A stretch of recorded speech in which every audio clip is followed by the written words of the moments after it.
Welcome to part 4 of the Fishbowl with Miles Teller. We're going to talk about the entire spectrum being an actor, making big bucks, being buddies with Tom Cruise, being in the Top Gun reboot, to making peanuts to get the you-know-what slapped out of him by J.K. Simmons.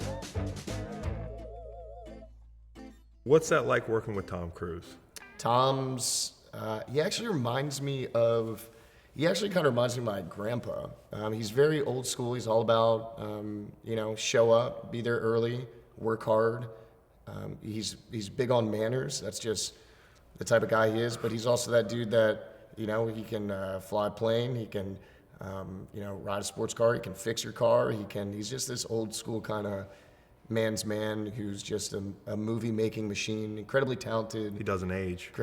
He does not age. But yeah, he's just that type of guy for me that I can call. I know I can honestly call at any time, and Really? he'll make the time to talk to me about whatever. Because it's another example of like people think they know an actor or like, and if you throw Tom Cruise's name around in some circles, they're like, well, fuck that guy or whatever. But like I've talked to certain people that say he's very, and I was guilty of this. I was like, Tom Cruise is an asshole, right? Like that's what people say. Yeah. But I've talked to people that are in the industry and they say he's meticulous. He's very. I don't think you would find a single person who's ever worked with Tom that would have a bad word to say about him. Right. But it shows you how. And that's tough because you're not always, sometimes making these movies pretty high stakes, high pressure situations. People aren't always, their best selves, and there's a lot of ego. If there's anybody in this business who could have an ego, it would be Tom. Tom's going to go down as the biggest movie star of all time, and he has been since. You look at his run of, risky business, like from Risky Business Top Gun, Risky Business, but Jerry Maguire in the first Mission Impossible movie came out the same year, 1996. The Color Money, Rain Man, Magnolia, Born on the 4th of July. Who else have you worked with that you're like, this guy's an icon? I don't want to put words in your mouth, but working with Tom might be intimidating. Have you worked with another star that you're like? Yeah, Tom's also very disarming. So when you meet him, he makes sure. Yeah, you just, even though you're talking to Tom Cruise, like I don't know, he just has a way of just making everybody feel very comfortable. Yeah. What about, talk to me about Andy McDowell, working with Andy McDowell. I heard that was your crush growing up. I think when I was first growing up, that was my crush. I loved her in Groundhog's Day and just like everything, yeah. I raised you Sandra Bullock in Time to Kill. Okay. That was my crush. I haven't seen it, but Sandra Bullock was definitely up there. Reese Witherspoon was a. Oh yeah. Yeah. If I ever have to work with Sandra Bullock, it's going to be intimidating. If I'm cast alongside her, it'll be tough. So what about like, I read that you love Sean Penn, right? I mean, he's one of your favorites. Yeah, I love Sean. And I'm gonna do.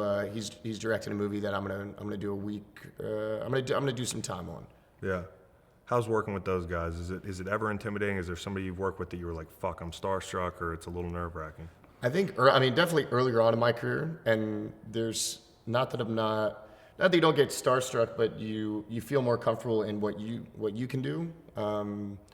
But yeah, my first movie was opposite Nicole Kidman, and I literally went from being in college acting with only people my own age to 2 weeks after I graduated college doing a scene with Nicole. Yeah. And she's incredible. And Aaron Eckhart had this scene and he was yelling at me, and the director told him it was my first movie, so to just improv and just really kind of go at me. Mm-hmm. And he did, and I just remember sitting there thinking, this is so cool, because I had just seen him in, The Dark Knight. He's playing Harvey Dent, Two-Face. Amazing. And Thank You for Smoking, all these things. Aaron's an incredible actor, so yeah. But yeah, Only the Brave. We had Josh Brolin, Jeff Bridges. Oh, what's he like? Who, Jeff? Yeah. Jeff's the man. He's what you would want him to be. He's what you think he is, and then some. He's the dude. He is the dude. Yeah. So how do you personally get into role? Like for instance, you've had to do a musician, and you had a music background. You had to do a boxer, right? Yeah.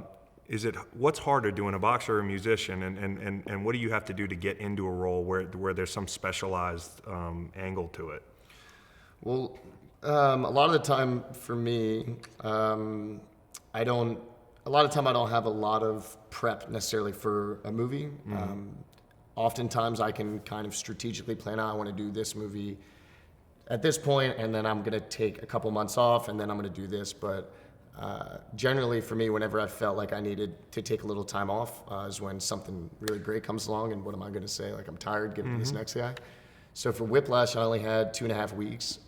I played drums in some rock bands in high school. I played piano growing up, played guitar, played saxophone a little bit. So music was something that I had a pretty good background in, but I had never played jazz. I never held this stick. It's like it's that way. right? I'd never gotten a percussion lesson in my life, so I had 2.5 weeks to figure that out.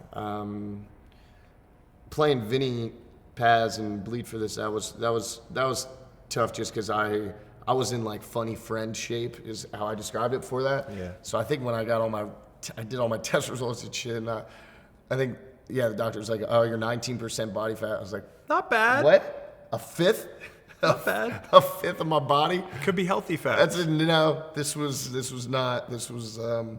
whatever, funny friend. I kind of rebelled again. I never wanted to be that dude who was like, there were a lot of actors I felt like that was their thing, right? They were in really great shape, and that was kind of, I felt like that was why they were getting cast in certain things, and I wanted to make sure. I made sure you were not going to cast me based on my body. Right. So I went the opposite way. So you and Jason Statham don't have the same food in the fridge? No. I mean, does he? I don't know. Does he have food in his fridge? Does he have food in the fridge? It's just water. But then, steak. I think just a little maturity, as I start getting older, I realize, physicality for a role can be a nice, it's certain characters should have a certain physicality. Right. So for that, yeah, I went from like 19% body fat, got down to 600. I was 19%, like 188 pounds. And then I got down to 168 pounds, 6%. Jeez. And that was like, yeah. Do you feel that was a lot? Like it's not like The Machinist, but I mean, like what about method acting and that whole thing? What's the craziest method acting story you've heard? What do you think about that whole thing? I think there's a lot of guys, because acting is all point of view. It's all perspective. So somebody could give us both the same scene, and we're going to interpret it two totally different ways based on your experiences in life and how you were brought up and all these things. So there's certain guys that feel to honestly portray an experience, they have to live it themselves. And I think that is true to a certain extent. I want to always get a taste of, if I can do a boot camp for Thank You for Your Service, or I can go to, Bethesda hospitals, or I can go to, if I can meet the guys and, sit with them, that's very helpful to me. And then there's other times maybe you're not afforded that, and so you just have to imagine what it'd be like. So whatever gets you there. Yeah. For me personally, if I was playing, dude, if we're filming Whiplash and in between after cut, JK is still on my ass and yelling at me and this and that, I would be like, dude, because that creates real tension between the two. It's fine, but honestly, there's so much tension in the scenes that you also need, on cut, JK, we would always be, it was pretty light.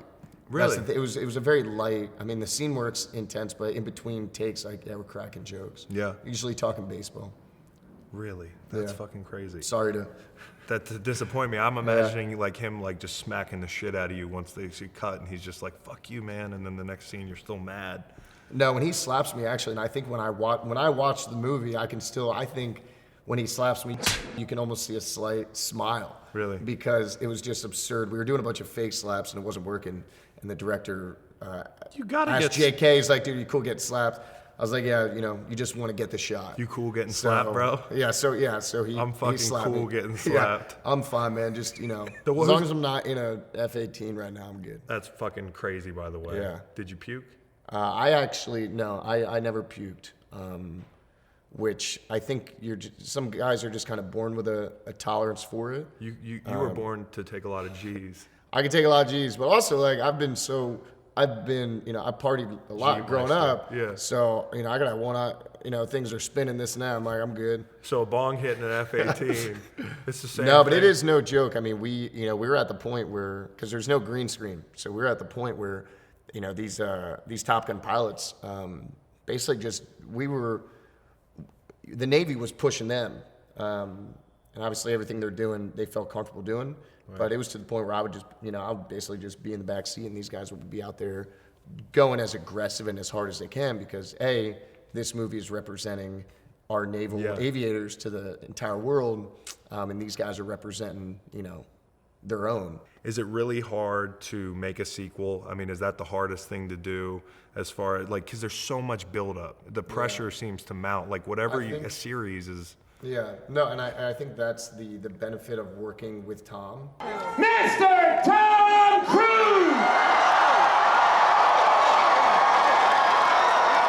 He's such an asset to any film that he's working on because he's working harder on your part than you are. Right. As far as the writing of it goes, the story, the conflict, all these things, Tom is relentless at how much time he spends making sure he's always thinking about the audience. Right. And so the way I'm just trying to ease people's probably fears of us making a sequel to Top Gun 30 some odd years later is Tom knows the expectations.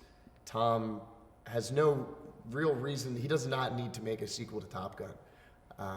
That movie's iconic. He's got all the mission movies. I mean, Tom is still at the very top of his game. He doesn't need that. He doesn't need the money. He doesn't need the money. He doesn't need that in any way. So for him to make this sequel, he knew that the timing was right and the script was right and that we were going to exceed people's expectations. Right. Well, good. That's a good sell. I believe you. Tom, I mean, I will see it. If you're going to bet on, if I would bet on anybody in this business to hitch my wagon to, it'd be Tom Cruise. Thanks for watching part 4. Part 5 is a bit of a grab bag. There's a lot of topics. Stick around.